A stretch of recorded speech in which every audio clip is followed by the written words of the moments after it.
Cool. So, obviously, I want to talk about paid ads, LinkedIn ads. Probably more than most people on LinkedIn or in the world about this stuff. But more specifically, are you familiar with the guys from Fletch, Anthony Pieri, Robert Kaminsky? The name Fletch sounds familiar, but I'm Let me share my not. screen here. This good dude. This Yeah, his dude. face looks real familiar. Okay. They're quite big on LinkedIn. He has 60,000 followers. Anthony has also 60,000 followers. If you want to go check out their LinkedIn content for a sec, and then also their website. So essentially what they do is they have one offer for companies, and they help them build their homepage messaging. And so Robert was on the show before, and he actually reached out to me before, and because he saw the event, and but he couldn't join. So I asked him why he was interested in joining, and essentially, I'll stop sharing here now. And essentially, to give you some info, they are right now at about a 100. They're doing around 100K per month. So a little over 1 million in run rate. It's essentially just the two of them. It's a services business, right? Consulting. So they work with startups and scale ups to help them figure out their messaging. So they run a couple workshops for them. I think their pricing is on their website. I think it's 10K or 7,500 per engagement, something like that. And it's all organic and it's all inbound right now. So both Hmm. of them are posting, I think, basically daily on LinkedIn, 5 times a week. They have 60,000 followers. They get incredible engagement. So it's all inbound. But now they want to scale and they want to hire and they want to go to, I don't know, 200K per month, etc., so forth. And so they have done zero ads. They've never run ads. They've never not spent any budget. So if you were in charge of this account and you were working with them, um, with all this incredible organic content that they already have, what were the couple of things that come to mind in terms of like what you would be looking at, what you would be doing? Would you just amplify, the best post, and then based on what would you decide what's the best post to amplify? Would you run other ads too in there? But if we just want to say we want to just add one second channel to their organic stuff, add LinkedIn ads to it, what would you do? They really are throwing me in the deep end with a practical questionnaire. I'm looking. So the first thing I did was I checked. I use And SE you can share ranking. your screen at any point if you feel like it's worthwhile. Okay. I'll just share this because Cool. this is usually the first thing I look at is I'll say, okay. I mean, as much as I love LinkedIn, I check out like the back end traffic. So you could do SEMrush if you have the subscription. We chose to go with SE ranking. But looking at, what foundation is laid. So it does look like so far, it doesn't show like much paid traffic and probably like the SEO is just getting started. So probably what you're saying is true, is that they're mostly relying on their LinkedIn organic. And I can even scroll down here. I can see if they're running like paid search. So yeah, for this one, I would say my initial thought is, yeah, you have two founder brands probably on LinkedIn. They're getting decent traction. They're getting engagement. So I would, instead of introducing some new channel, I would amplify what's working and as a starting point. And so LinkedIn has thought leader ads, which actually are able to kind of take the posts that they are getting the most traction with and make them evergreen. Because part of the problem with like organic is that it is a grind. Like it's a grind to get a bunch of reps in and posts and the assets to get posts that are like truly valuable. And then even when you post 500 posts and you find 30 or 40 that are just killer every time and you're trying to remix those and reintroduce those into your ecosystem. The beautiful thing about LinkedIn Thought Leader ads is you could take those best hits and simply make them evergreen and then target them to your ICP instead of like trying to organically, get in front of those people. So it can take what's working and amplify.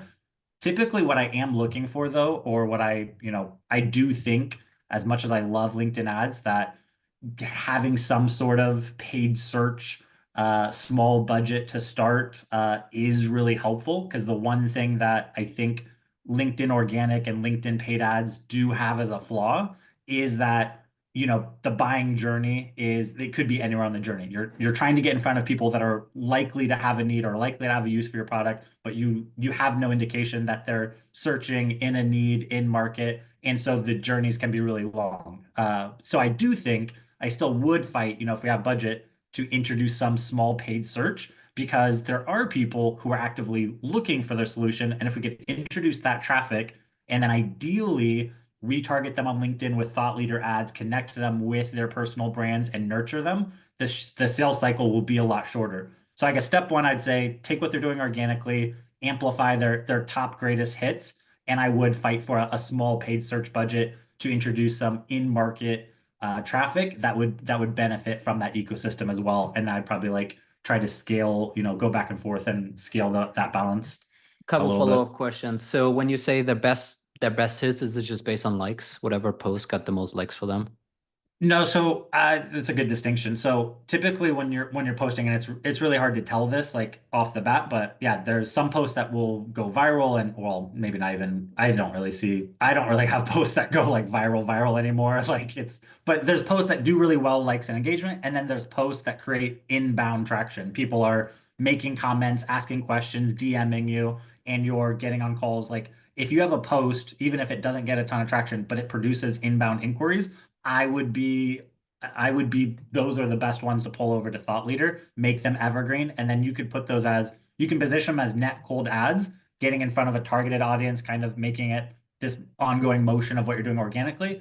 Or if you have enough website traffic, those are also great assets to use as retargeting. So if they visit your website and they're a good fit, you want to expose them to your best and greatest, hardest hitting content in order to kind of accelerate that process. But yeah, it's the ones that actually drive inbound inquiries that are successful. One question that I always had was, how many would you add? Because, like, for example, for me, right, I post a lot. I have some posts do better than others. I definitely have a sense of which ones generate inbound for us and inquiries.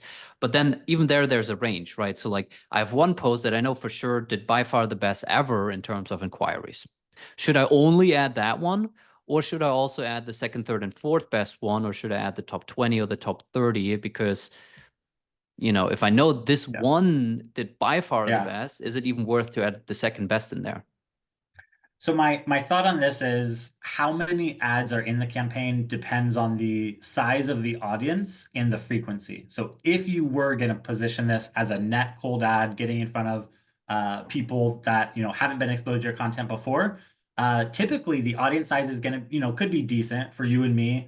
It could be a decent audience size, and if you don't have a massive budget, your frequency will be pretty small. And frequency meaning in LinkedIn terms over the course of 90 days, how many unique ads from this campaign would the typical prospect see? And if it's a decent audience of 100,000 people and your budget's, small or reasonable, the average prospect might only see 2 or 3 ads or 3 ads or less from this campaign. So you actually want to, lead with your best. You might start with 5 or 10 ads because you might not have the data of what's top performing, but ultimately you kind of want to boil that down to your top 1, 2, or 3 ads that are the best first touch. Now, if you're talking retargeting, the 90-day frequency, even with a small budget, because the audience is smaller, it might be 10 or 15. So in that case, you might want to put out your top 20 assets and you want to rotate it evenly so they get exposed to all of them, not just seeing your top 3 ads 5 times each. So that would be the main difference there. How would you think about budget? So like, let's go back to the Fletch guys, right? Like, I mean,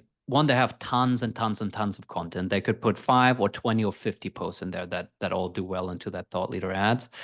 They're doing 100K per month, maybe a little more. So they could probably free up, I don't know, maybe 10K per month, up to 10K. Yeah. Like, how would you advise them on where to start, when to increase, how to think about sizing here? Yeah, so I would, and yeah, I guess that'd be the first thing is, how much, if this is their first foray into paid, that is a big question for them because, yeah, slicing out 10% of their revenue into marketing might seem like a big leap, but I think, 10% is actually pretty reasonable. So if they want to start with 5 or 10K, that actually changes the equation a little bit. Because if I start with 5K, I would say, okay, and looking at their back end traffic, like they might not have enough for like some robust retargeting. So we're mostly talking probably cold audience. 5K might be pretty decent. even 5K going against a 100K sized audience is probably still going to have a frequency of less than 3. So you probably are looking at, yeah, maybe they have the data, maybe they don't. So they start with 5 or 10 ads, and the goal would be to, over the next 2 or 3 months, boil it down to their top 3 performing. But what will happen then is after 3 months, they probably are generating enough website traffic and engagements and company page views. Well, actually, I guess that's the other thing to look at. Just because they may not have robust website traffic, since they have a really active LinkedIn sphere, their LinkedIn company page might be getting more traffic than their website, and that's completely retargetable. So Sure. maybe they can shift into retargeting. So then, yeah, maybe a month or so in, you're taking 3K on cold and pushing 2K into retargeting. And then you would build out, a more robust ad collection on retargeting, I guess, on that side. Yeah. By the way, for the audience, I am trying to ask questions that I feel like are further down the road. Maybe we're a little bit here in the deep end with like frequency and stuff. Obviously, if you don't understand something, ask. But I do feel like there's so many beginner tutorials on like how to use the LinkedIn Ad Manager that I don't feel like it's worth for us to spend our time on this here. And you can obviously always go back to the recording later on. So I feel like I'd rather jump into like nitty-gritty tactical stuff here. Um, Now, talk to me about campaign structure. So let's say we have a 5K per month budget. Like, do we put, I'm assuming we have a cold and a retargeting layer. If so, does the same content goes both into cold and retargeting? How do we split the budget between cold and retargeting? Yeah, so I would say initially, they might start with if the budget's 5K, it might initially start with all 5K going to cold. After about 30 days, and you want to set up your, retargeting audiences to be collecting. After about 30 days, I'm trying to see A, how big is my retargeting audience, and B, how quickly is it growing? Because the equation of how much money you put into cold and how much money you put into retargeting, kind of that's the big thing that affects Sure. it. If I don't have a big, robust retargeting audience, I'm going to keep focusing on cold. And then as the retargeting audience grows, I'll slide budget over. Now, with some bigger organizations, or if you've really laid a foundation of SEO, you might start running LinkedIn ads. You check your retargeting audiences after 30 days and you realize like you have a big, robust, and you could literally shift 5K budget completely over to retargeting and just focus on qualifying, converting the traffic that you've already accumulated from your other sources. And maybe LinkedIn cold isn't an efficient use of your 5K budget. Interesting. So I think that's a big one because when people talk about LinkedIn ads being too So expensive, yeah, is it yeah, is it is it true that you would, when you have a chance, because the retargeting audience is big enough, put rather as much money into retargeting as you can? I would put, yeah, I guess I would put as much budget into retargeting as makes sense to properly saturate that. So the two big things would be, yeah, if the budget is fixed, And you and retarget only with ICP criteria, right? So you're not retargeting anyone who hit your website, but who hit your website and has the right job title, etc. initially, for most people, they would start with retargeting kind of broad because typically, the average person doesn't have some massive retargeting on it. So typically, you'd start with retargeting, and then maybe the filters wouldn't be so robust. So you'd say, okay, any of my website visitors, because I don't have that many, I'm going to start with any. And the reason I brought up frequency, yes, you're right. Maybe it is like a little bit more on the technical side, but I do think it's one of like the things that I stay attuned to because how do you know when to start restricting your retargeting audience? How do you know when you need more budget for retargeting and how much to spend there? To me, it comes down to one thing. For retargeting to work, and even for LinkedIn organic to work, the whole process is properly saturating and getting consistently in front of a group of people so that you take up more and more mind share and you build trust. So in retargeting, it doesn't work if over 90 days they see only one ad. So Sure. the whole idea is that you have to properly saturate that group. And you only have two levers to control frequency. You can either increase budget to control the frequency, or you can reduce the audience size. So if you're spending your money on retargeting and you realize that you're not getting the saturation, you're not getting a 90-day frequency of 10 or 15, then you only have two options. You either A, see if you can get more budget to pull from cold or Google or somewhere else to get that saturation, or you start layering on qualifying filters to narrow down that audience so that the same budget can saturate it Sure. better. And so Kate, yeah, yeah, good. Kate asked, what amount of web traffic would you consider robust enough for retargeting? So LinkedIn only requires a minimum audience of 300 people in order to get retargeting. So if you set up your retargeting pixel and you're getting website visitors and company page visitors, and if you're running cold ad interactions, and you can get 300 plus people in that group, that's enough to start retargeting. And with only 300 to 1,000 people, $10 a day is probably enough to like get saturate that group. So then it varies then from there. Okay. So when I talk to people and they want to do, organic LinkedIn, I often tell them, hey, you need to think about this probably as a 6 to 12 month investment. If you think about this, oh, I want to post on LinkedIn for a month and then see if it works, you're never going to get to the point where it actually works. What is that equivalent for LinkedIn ads in terms of budget you need to be able to spend and experimentation period you need to give it? So I would say that advice that you're giving is very similar to when people are starting a net new journey on LinkedIn ads, starting with the cold layer, building from scratch. Now, if you already have website traffic enough to start in retargeting, company page visitors to start in retargeting. If you're starting in retargeting, then that does change the equation because you can take a group of people that already know who you are and get 10, 15, 20 pieces of content in front of them over the next 3 months. And you absolutely can see an impact within 45 days. But if you're starting from scratch, getting in front of a cold audience, trying to get them to, interact so that you can, pull them into retargeting, that is going to be a, 3, 4, 5 month journey. And so that's a big difference. Of I spending try how to, much per month? Like of 5K or I would say, so yeah, the three main scenarios, because those are the main questions is how much do I need to spend? How long is it going to take? And instead of just saying it depends, I put it in three buckets. I say, mm. you have nothing going on. LinkedIn's working in a silo. You're starting from scratch. I would say 5, 7K a month and 4 or 5 months before you see like an impact. If you have some foundation, you have some website traffic enough to, start with a small budget and retargeting for 5K a month, and within 3 months, you should be able to see an impact because you could put a little bit on cold, a little bit in retargeting, start making use of what you already created. And then the best case scenario, you have paid search going, you have SEO foundation laid, you have 10,000 website visitors a month. You could drop $3,000 a month into retargeting and see an impact within probably, 30, 40 days. And is the impact self-reported attribution? Is it custom conversions as shown in the ad manager?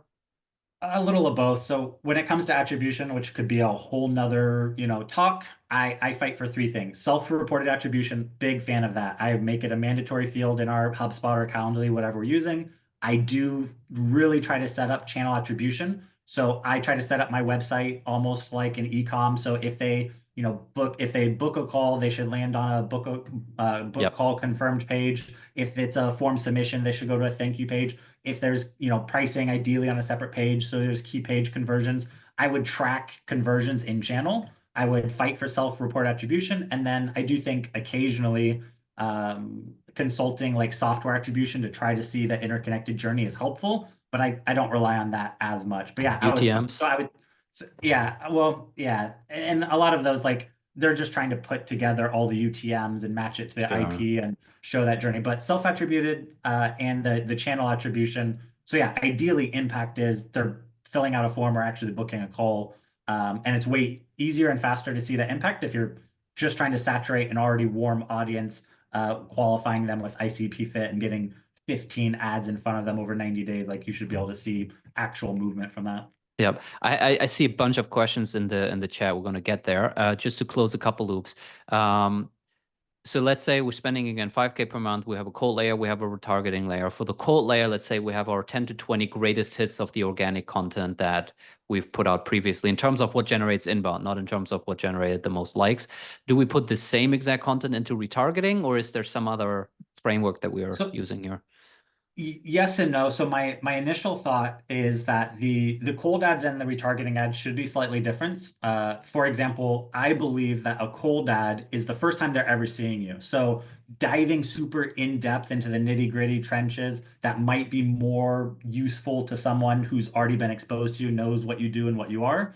I would put that more in the retargeting layer, and I could be looser with the amount of content I put over there. For cold, I want my first interaction to kind of, hit on a couple of core things. I think that from my first cold ad, they should know who I am and what I do. Like they should know like what the core service is. So I actually don't mind if cold ads are a little more commercial or traditional and Pitchy. like, hey, we're a LinkedIn ads agency, because I want the clicks and interactions to kind of mean something. If my first one is like just a helpful, fluffy tip that draws a lot of interactions, and then that gets pulled into retargeting, it kind of over dilutes my retargeting audience.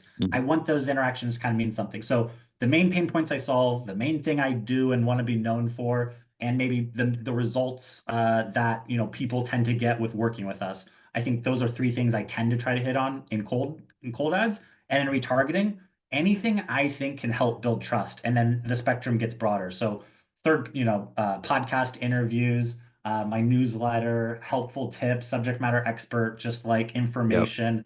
And I can go a lot broader. Every single one doesn't have to scream, hey, I'm a LinkedIn ads agency, do this. It could be positioning us as experts. Yep. That's good. And then both for the cold and the retargeting layers, do you rotate evenly or do you do performance based? So for cold, and again, I hate to say the word frequency so much, but By the it way, we're really already comes. generating leads for you here. Brian asks, how do I contact Justin to explore using his services? What Tell is you. the ROI of a podcast? Here we have it. And yeah, this is why like you're more well known. Like I almost never say no to like a podcast, even if they have like ten listeners or something, because it's very beneficial. But yeah, Well, my thought it, process, let me jump in here super fast. So yeah, my thought process is I could learn everything that you already know. That's going to put me behind the eight ball on my other business objectives. And rather than for me, I'm going to listen to you for the rest of the podcast because I will learn something. But at the end of the day, like I'm not going to be able to catch up to your level of expertise. And LinkedIn ads is something that has been on my plate for a while that I'm excited about starting. But at the same token, I'm not going to be able to launch this campaign with your level of expertise and the certainty that you can get me. So, like I said, I think it's fantastic. Finn, thank you for putting this together, but I'll be quiet now. But yeah, I I am looking dropped forward both to Justin's profile and his company website in the chat, Brian, and you can. perfect. Thank you yeah, But you so also just explained, Brian, yeah, why you want exactly. to be putting out all of your best playbooks and ideas and thoughts Yeah. out into the world. indeed. Um, yeah, there Yeah, I you was go. gonna say, like, I think this is like the crux of founder-led marketing, and what Finn does so well is like people are exploring this information for a variety of reasons. Either they want to learn to do it themselves, or I guess a lot of people are. They want to know if that channel tactic is something they should use. They want to know possible vendors who they could use if they do go that route. Or a lot of people want to try to figure out themselves. And if you do founder-led marketing and you put all of your expertise out there, and I call it just giving the whole damn playbook away, people fall into two buckets. Either they have the time and energy to do it themselves, in which case they will take your playbook and run with it, which is fine because those aren't, the kind of clients I'm usually trying to get, or they have budget and they don't have the time, or they didn't realize how complex it was.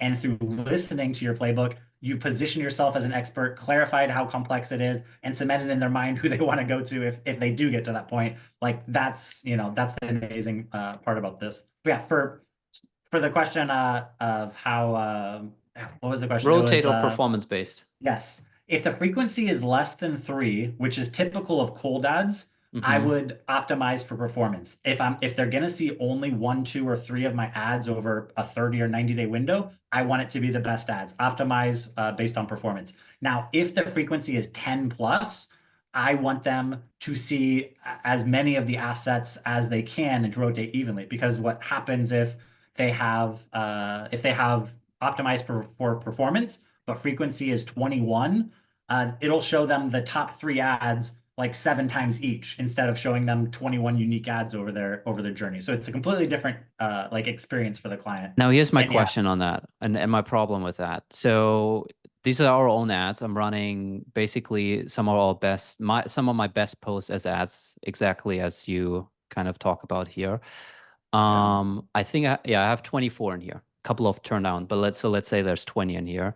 I know the one or two or three that did the best for us, but I wanted to have more in there, so I put 20 in there. When I yeah, let LinkedIn just optimize for budget, it just put all of the budget into this one post, which I mean, like, I don't know. I guess something the ad manager decided to give this a lot of budget, but I know for sure that this is by far not the strongest one out of the 20 that I put in here. So that's when I decided to turn this one off because I don't want to give it more budget, and two, to change it to rotate evenly. Yeah.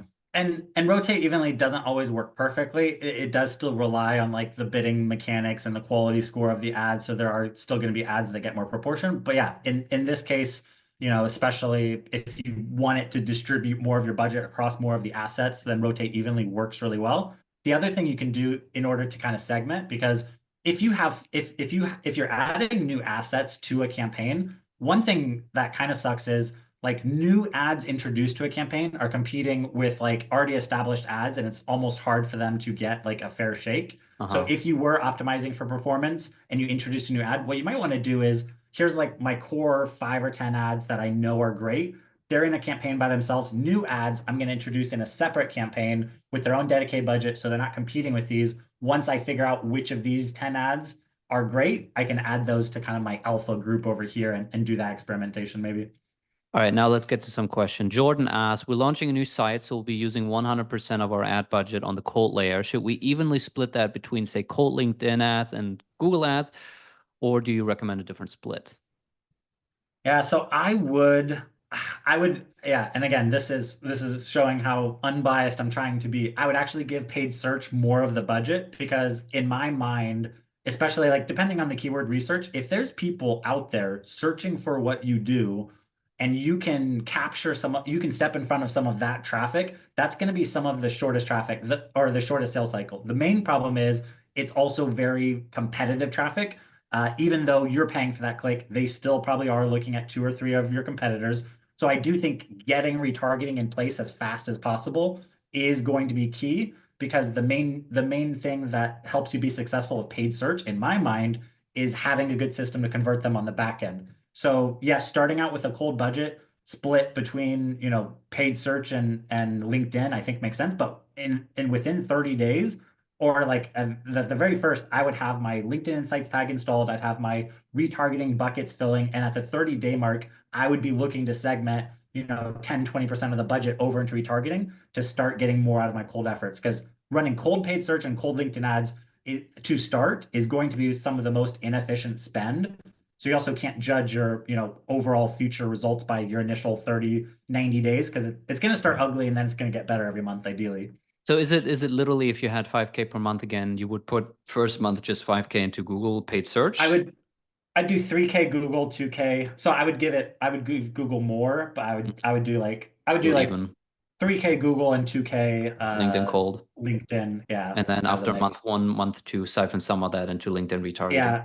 And I might take, I still might keep it at proportion. I might then do 2.5K on Google and I'm doing bad at math.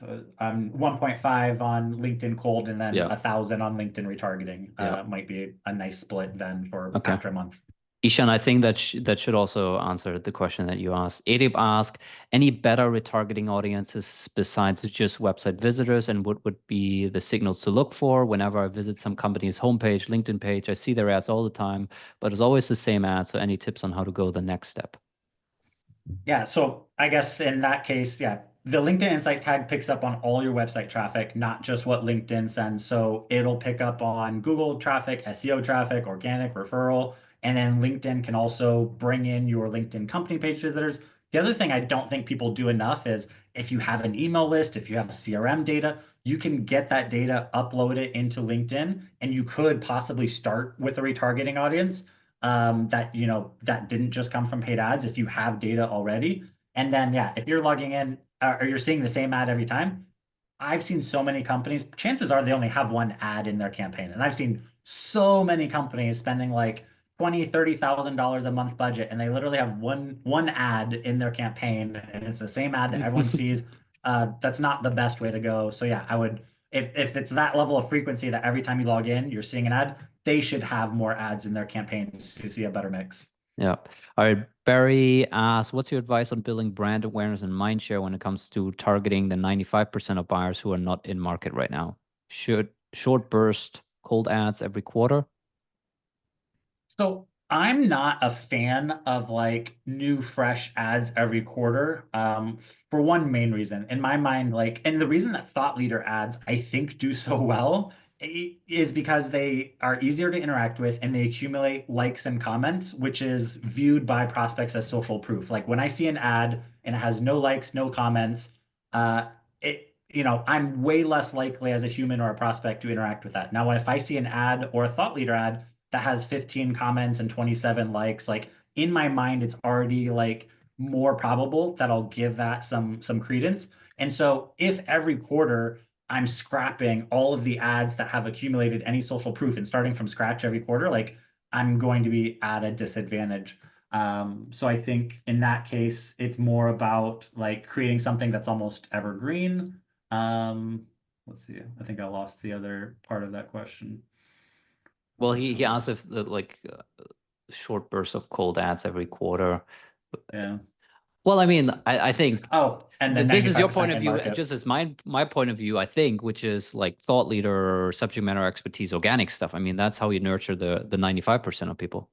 Yeah, exactly. So the 5% of people that are in market, yeah, those can be more like direct CTAs and sharing more of the features or pricing or whatever. But yeah, for the other 95%, it's kind of like the leader, the interest we just got right now. It's well, I guess that is in market. But if you can put out subject matter expertise, thought leadership type content where people are learning about your product and channel and solution, you're cementing in their mind that you're an expert or ideally the expert in the space, then if and when they do have a need, you've put yourself at the top of the list of people they'd consider. And that's a big part of this motion because it pays really big dividends down the road. Like when I'm putting out 6 or 12 months worth of content, it's people that have been following me. It's typically people that say they've been following me for 6, 9, 12 months who are signing up. It's usually not people that say, hey, I just started following you last week and now I'm signing up for your service. It's almost always like I've been following you for months or a year. And so this stuff compounds and builds momentum like massively over time. Have you done any experimentation with running outbound based on signals that you're getting on ads? Because the LinkedIn does this nice thing where it tells you like, hey, this account, this company page is very engaged with your ads. So and so many people viewed or clicked an ad in the last 30 days. Like, do you do anything with that info? Yes, and we're hoping to do a lot more. So the one I am doing something right now, and then there's something we're building around that. The first thing I'm doing is I do use a little automated flow. If someone views my profile and is an ICP fit prospect, I have a connected message flow where I send a connection request to those people. And and you can do this through Sales Navigator and a simple automation. Sales Navigator now has a filter that says, okay, I can select all my ICP fit criteria and I can select this additional option that says they recently viewed my profile. So, and they're a second or third connection. So they're not connected to me. They're someone that looks like I would like to work with them and they viewed my profile. I can then queue them into a connected message. And my introduction message is like, hey, just here, if you ever need anything, I do this. Here's my top requested resources. Let me know if you have any questions. Super like light. So that I think works really well. And because I'm running but you said that's profile visitors. That's not this company. Yeah. Yep. Correct. But I'm getting tons of profile visitors from organic and paid. So that mixes in. And then on the other side, what you're talking about is the most engaged LinkedIn, like companies from your LinkedIn ads. So right now we have this stuff, just so people know what I'm talking about. If you're in your ad manager and you click on companies, you'll see here, it will give you data on like, so you can see that Connectish right now, had 66 impressions on our ads and 59 engagements. So like, and should I now reach out to the CEO of Connectish is the question. Being able to see the companies that are most engaged with your LinkedIn ads is pretty nice. So yeah, the things that we're doing with that now is I do need to reach out to this company. Good that we're looking at this right now. Yeah, it looks like so yeah, looks like an ICP. What I'd want to do is I'd want to take my top 20 most engaged companies from LinkedIn ads. I would want to enrich that with the ICP decision makers or like the decision makers of those companies. And then yeah, I would want to send connection requests and a quick introduction message to those people. And you could do that a couple of simple ways. There is a tool out in the market right now called Fibbler. We are also we have a product we've been working on, Demand Sense. that shows this as well, and will show influence on pipeline. Because the other thing you can do then is with a tool like that, you can connect it to your CRM and you could say, okay, what are the most engaged companies who are currently in my pipeline in my CRM? What was the influence on already closed won, closed lost deals? And what are the most engaged companies who aren't in my CRM yet? And then, yeah, what I'd want to do is I'd want to download that list of companies, enrich it with decision makers, and then have some kind of connected message flow with LinkedIn and email. That's exactly what I'd want to do. Yeah, And cool. That makes sense. That's what we do to some degree. Right now, it's kind of manual. We get the list, we export it, we enrich it, and then we do the outreach. But ideally, I'd like to build that in our platform. I want to just say one thing, and then Ishan, you can ask your question. I see you've been raising your hand here. I'm noticing this, I think this is true across anything that people are doing, whether it's LinkedIn organic, LinkedIn ads, cold outbound, whatever it is. It's the people who try hard to make it work who are successful with this stuff. Like, for example, if you think you could just put some money into LinkedIn ads, turn on that stuff, and suddenly like you get inbound leads knocking on your door. And if that doesn't happen after 30 or 60 days, you turn it off because it doesn't work. Like, you've done it wrong. If you think you can just put out a couple LinkedIn posts for a month or two and just decide what you want to talk about and not listen to anything, and that's all you do, and you hope you get some inbound, you're not going to be successful. Like, over and over and over again, like I talked to Amir Atli, the co-founder and CRO at Hockey Stack, super big on LinkedIn now. Lots of people follow him. He gets tons of engagement. He's getting over 1 million impressions every month on LinkedIn, right? In the top 0.1%. But when I interviewed him, he told me that in the first 4 months, no one gave a shit about him. He got about 10 likes per post. But instead of saying, this doesn't work, let me just stop doing this, what he did is he just looked at all the 10 people who liked his posts. And if there were 1 or 2 people in there who might be relevant for their company or might be a potential prospect, he went and reached out to them and sent them a DM and sent them a connection request and asked them to hop on a call and get their feedback on their product. And that's how he got customers, right? It's that hustle to make it work. Anyway, Ishan, go ahead and ask your question. Hey, hi Justin, hi Finn. So really insightful session so far. So I know you have talked about like paid search, but it might be a slight off the topic, but like I have been seeing this recently, people also doing like Facebook ads. And I know like Facebook isn't the platform where, people are for business, but specifically this LinkedIn creators doing Instagram ads, and to be specific, it's like the screenshot of their post and they would run this ad. So have you tried something like that, and what are your thoughts on that? Have you seen it work? Yeah, I've seen so yeah, taking like a screenshot of the post or making it like a fake kind of post and using that as the image. So I would say two things. The first is I used to do that a lot more heavily before LinkedIn Thought Leader ads came out, because what I was hoping to do is, and part of those images that they usually do that with shows like, a bunch of likes and comments and shares. So there's this idea that it's showing like the social proof more than just an ad from scratch, and it shows it coming from like a personal profile, so it makes it feel more human. So before LinkedIn rolled out Thought Leader ads, I was like one of the people who was like hacking this. I would make an organic post or take my best performing post, I'd screenshot it and make sure I include like the actual engagement, and I'd run that as a single image ad. And the beauty is like they would click on the see more, and then it actually sent them to a destination URL like or my website. People got really mad at that, so I started actually sending them to the original post, which they appreciated a little more. But that worked really well. That was some of my best performing stuff. But then when LinkedIn Thought Leader ads came out, that actually I believe worked better. The only thing that didn't work better about that is it's in feed consumption and it doesn't ship as much traffic to your actual website. And I do think there should be a healthy balance, like 100% Thought Leader ads without like enough bridges to your actual website. Like, I think there needs to be a balance there. But yeah, I've seen that play work really well. But I think that's also why Thought Leader ads do so well, is because they take that idea but make it actually a little more real and authentic because it's the real post they're seeing.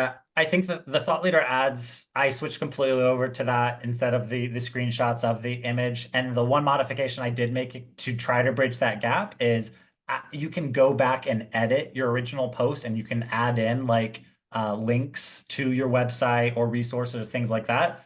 So you can actually, and you wouldn't do that to a normal organic post because it would kill your reach. But after the organic kind of like, after 3 or 4 days, you're not getting any additional organic impressions. So if you go back and edit that post and make it like a little more like addy, like add a CTA at the bottom and some links, it's not going to do anything to organic because that's already dead, but it does kind of help bridge the gap of having some CTAs, having links to your website. And so I think that's been the best solution. And then I did for a little bit almost have 100% thought leader like strategy from cold and retargeting. And I had this idea like I was kind of missing out by overindulging like on in feed and not having enough bridges to like website. So one of the things I did was if they engage with my retargeting ads, I then have a 30-day campaign that has a very strong call to action, and it's either a lead gen form or website visit, and it's only targeting those that engaged with my 90-day retargeting audience. So they'd have to get exposed to something, visit the website or company page, get exposed to my retargeting ads, interact with those ads, and then they would get queued into this 30-day campaign that has stronger calls to action, either a lead gen form or website visit. And I found that was a pretty decent mix. This kind of feeds into one of the questions that I had, which is to go back to the Fletch case study. Let's say we have our cold layer, we have our retargeting layer, 5K budget in total. Are we being lazy by only using thought leader ads? Like, what are some of the other key formats that we should be using here if we want to do it? Yeah. Well, I do think thought leader ads are if you have the assets for it and you have someone's profile that makes sense, I think those are great cold ads, those are great retargeting ads, and that can be a primary lever. I do think some of the things I'll always fight for is I'm in love with text ads, follower ads, and spotlight ads. They are super high impression, low cost.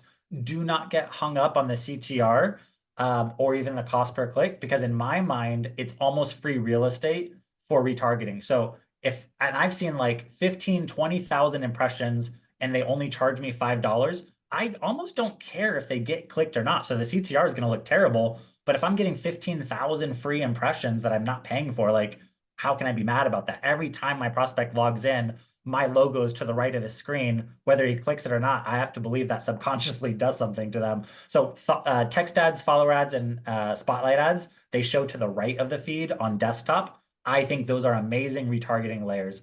And the frequency is really high, so you can test a lot of messaging. And then I do think there is still a place for lead gen forms. I really like using lead gen forms to funnel people into newsletter signups. And I also think, just ask for the email and name, or what do you ask there? Usually, yeah, email and name, or even just email. If you have a newsletter outside of LinkedIn, that can be a great way to funnel people like to that newsletter. But nowadays, like, I'm really all about the LinkedIn newsletter. I mean, I kind of want it both because I feel like you don't fully own it, but the LinkedIn newsletter is pretty amazing. Like that lever, how quickly you can grow a subscribership. It completely like 10x'd.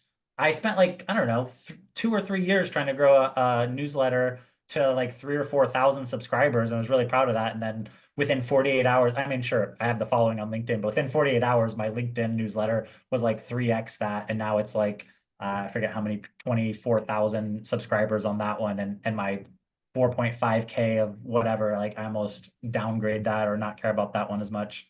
Yeah. Talk to me a little bit about foundations, because we now kind of talked about like how much to put into which layer and what kind of ads to run, and do you rotate evenly or not. But like, I'm sure you see this. There are some companies who are just way more successful with it, and it has not much to do with like the literal creative or the campaign objective that they use, or whether they use 3K or 4K or 5K. What do you see are some of those key pillars that should be in place, could be in place, that will tell you whether it's the right time to put 5K into ads right now? So, and this is, I think I have a different view of a lot of the other LinkedIn experts I even follow. I feel like my advice is often like not LinkedIn centered, because I feel like LinkedIn works best in this ecosystem. And there's only so much you can do. There's only so much LinkedIn can do without being kind of reliant on other things. So my foundational layers are, sure, you got to get the settings right. Don't do audience expansion. Don't leverage the LinkedIn audience network usually. You do need to make sure you get the and or kind of logic settled, because I've seen that go terribly wrong.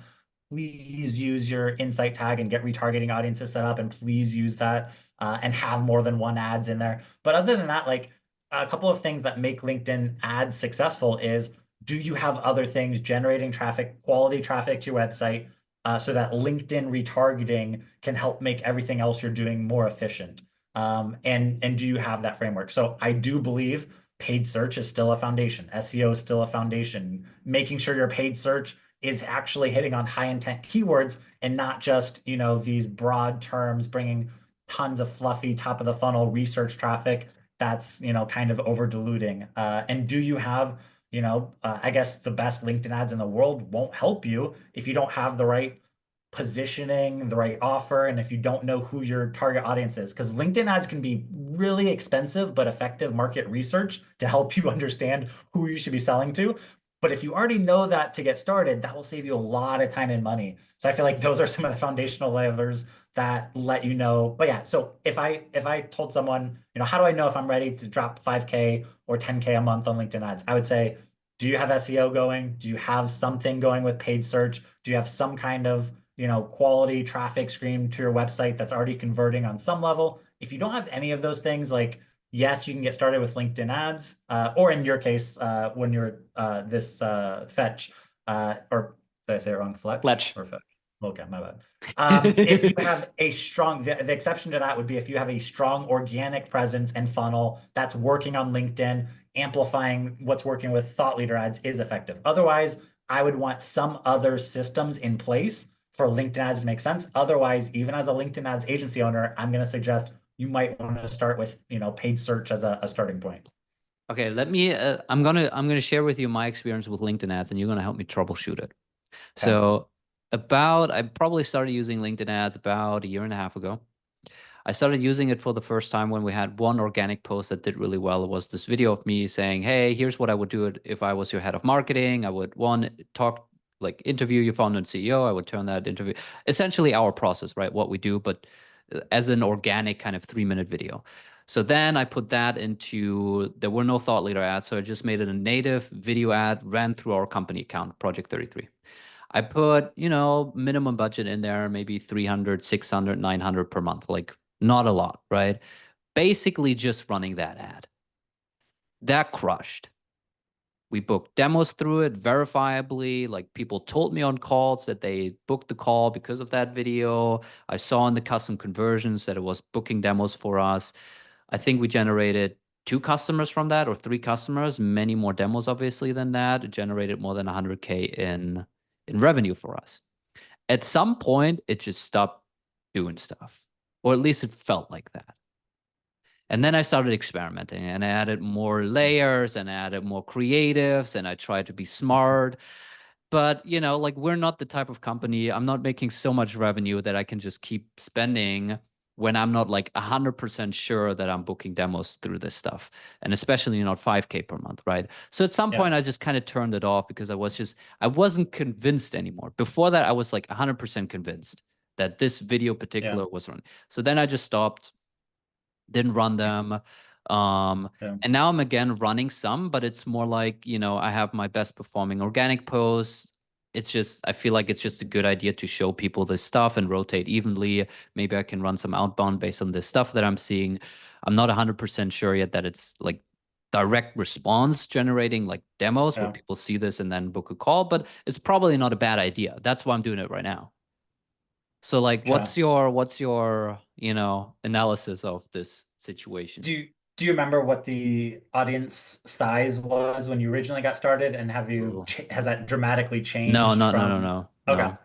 My initial thought, without knowing the audience size, is that a lot of times when you start a campaign, you'll actually see some of the best results early on because LinkedIn's showing it to the most active users. Now, as you continue to market to the same group, there's a group of people who are getting exposed to it again and again. If they were going to take action, you know, they already would have. And then it's slowly getting rolled out to less and less active people. And so part of it is like the most active people are seeing your stuff like a few times, so that level of saturation helps, and you're seeing the pop of results. As it gets shown, as it moves on and saturates that group to less and less active people, they're getting a lower frequency again, and so they're less likely to take action. So a lot of times what I would see to improve that is finding different, experimenting, like rotating different pockets, and coming back to that. And you might, come back to your original pocket and see a pop of results again. But when you see diminishing returns, I would often like see if there's a different pocket that I could hit that I haven't hit, and try that, and maybe try small pockets that you can saturate for a little bit of time. Even though You might if my see it. frequencies overall is not necessarily too crazy. Yeah, because the average, like the frequency can be a little deceiving. It's on some of these because you might have 30 people who see 5 of your ads, and then Yeah. 10,000 people who saw who got 1 impression, and so the Yeah. frequency will be a little skewed, and you're getting the results probably from that small group of people who were exposed to more of your ads, and then that changes dramatically over 30 days. And I've seen this all the time. Like I had this client in UK, and they're very like small client niche product. They're giving like consultation advice to construction companies who want to hire like subcontractors in the UK, and very specific. Like, and we found the best success by rotating small pockets of groups, finding new ones to explore, and then coming back to the original one and working our way back through. And it's like and I think that's the frustrating thing about ads, like, because you're right, like you'll do something, it'll work, and you'll be like, I am a freaking genius. And then you're like, and then like a month later, 2 months later, you're like, I don't know what I'm doing. Yeah. Like that happens all the time. But and it still happens. Like, I mean, I'm not saying I have all the answers either, but I have seen that pattern of Interesting. experiencing a pocket of results, diminishing returns. And I do think finding new pockets to explore and then rotating back can be Yeah. a very powerful way, because even the best accounts that we've had for like 3 years, it's never just like just nothing but up. It's like and it's like constantly like when you see the diminishing returns, okay, do we need a new pocket? Do we need to adjust? Did something go wrong? Did the Yeah. retargeting audience grow and we need to like increase the budget or decrease the like, even if you don't change the settings, things shift over time, and there's so many variables. Marketing's frustrating, but yeah, that's my best advice there. All right, we got 5 minutes left. So if you in the audience, if you guys have any questions, now's your last chance. What do they say when they like marry people? Speak now or be forever silent. What is it? Yeah, It's speak kind of now, this. forever hold your peace. Forever hold your peace. Yes, this is what you guys got to do now. This was a good session, though. I liked knew it. would. Can you guys give us like a thumbs up, thumbs down? Like, I how was said, it? Yeah, we were like. I thought it was good, but Okay, cool. All right, looks like no questions here. Toby just DM'd me that I need to drop our podcast links in here, so I'm gonna do that. So if you joined later, did I do that? Oops, sorry. Still had the other thing in my copy paste. So if you joined later at some point, or you want to just revisit any of the things, this podcast will go live. Toby, what's the best estimate? In 2 weeks? In 2 weeks. We'll go live in 2 weeks. We have a couple more in the pipeline. So you can already subscribe now to the YouTube, the Spotify, the Apple, to all of them. And then you get the Toby's so happy. and do it. I never do if this. If you're from my camp and you came to listen to me and you're new to Finn, I've been following him for years. It feels like this is a smart guy. So Appreciate I fully endorse and subscribe to Finn's comment. He's a All really right, smart guy. Barry squeezed the question and he said, "What's a good CPL to aim for?" It depends if you're going for like call booking or lead demo. 150 to 350 is like the typical like average I see. If you're going newsletter subscribers, you can get them from like $20 to $40. But depending, I would say 150 to 350 for like actual like real strong calls to action. As far as like book a demo, a lot of people are in the 150 to 200 range for like lighter things, but like learn more and It's like one of resources those and whatnot. questions, right? Like my answer is I know. profitable. Whatever price Yeah. that's profitable for you. Like I don't care if you're Yeah. selling 500K ACV software solution and you get leads for 10K, but you actually convert them at 10%. Like I don't care that you're paying 10K per lead. And But it's anyway, wildly different, like yeah. from person to person, the resources, the target demographic, and things like that. But yeah, if it's 500 plus, you're in the wrong spot. If it's probably 300 or 400 plus, you need to change something dramatically. And I want lead gen forms to be in retargeting if at all possible. Is my play. I don't usually put those in cold. when I just said that, I got a notification from Zoom saying, confirm your speaking language. It sounds like you might have switched to a different language and it suggests Spanish. So apparently what I Okay, just try said that. sounded Spanish to Zoom. All right, guys, we're going to wrap up here. Toby, Jay, Brian, Saeed, Daniel, Eddie, Barry, Matt, Karn, Kate, Priya, Kristen, Travis, Alperin, Josh, Prachi, Austin, and Jose. Thank you guys for joining. Thank you so much for the information. Thank you. Of course. It was fun. I had a blast. I do this every week. So if you guys want to sign up, I'll be here again next week.